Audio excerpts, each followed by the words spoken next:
Ignorance is a cure for nothing.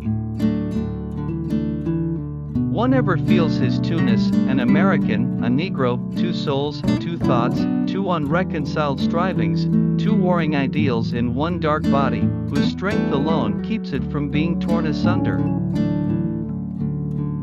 The world still wants to ask that a woman primarily be pretty, and if she is not, the mob pouts and asks querulously, what else are women for? Herein lies the tragedy of the age, not that men are poor, all men know something of poverty, not that men are wicked, who is good? Not that men are ignorant, what is truth? Nay, but that men know so little of men.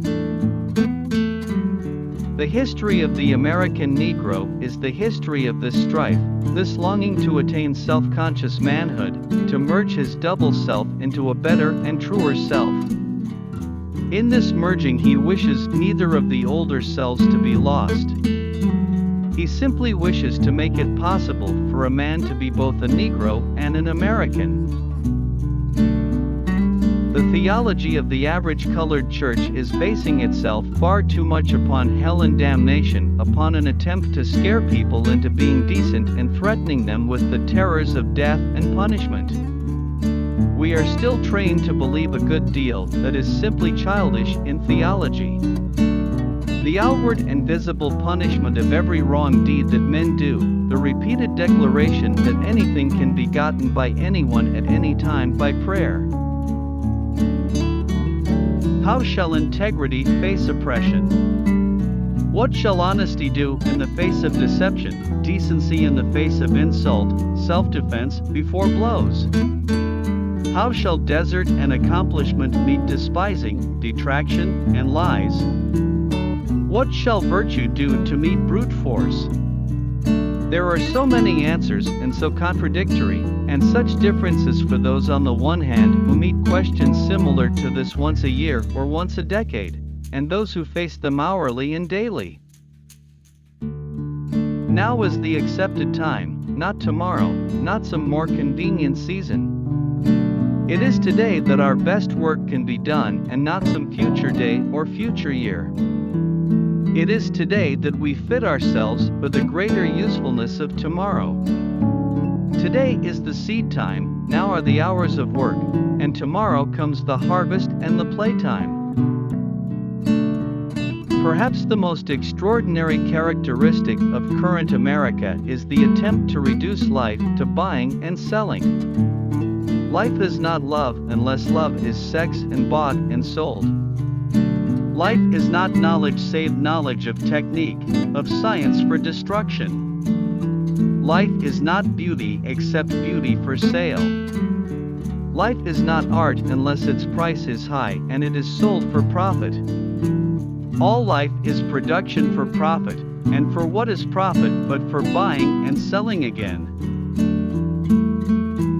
The South believed an educated Negro to be a dangerous Negro. And the South was not wholly wrong, for education among all kinds of men always has had, and always will have, an element of danger and revolution, of dissatisfaction and discontent. Nevertheless, men strive to know. The function of the university is not simply to teach breadwinning, or to furnish teachers for the public schools, or to be a center of polite society. It is, above all, to be the organ of that fine adjustment between real life and the growing knowledge of life, an adjustment which forms the secret of civilization. But art is not simply works of art, it is the spirit that knows beauty, that has music in its being and the color of sunsets in its headkerchiefs, that can dance on a flaming world and make the world dance, too. Daily the Negro is coming more and more to look upon law and justice, not as protecting safeguards, but as sources of humiliation and oppression. The laws are made by men who have little interest in him, they are executed by men who have absolutely no motive for treating the black people with courtesy or consideration, And, finally, the accused lawbreaker is tried, not by his peers, but too often by men who would rather punish 10 innocent Negroes than let one guilty one escape. The function of the university is not simply to teach breadwinning, or to furnish teachers for the public schools, or to be a center of polite society. It is, above all, to be the organ of that fine adjustment between real life and the growing knowledge of life, an adjustment which forms the secret of civilization.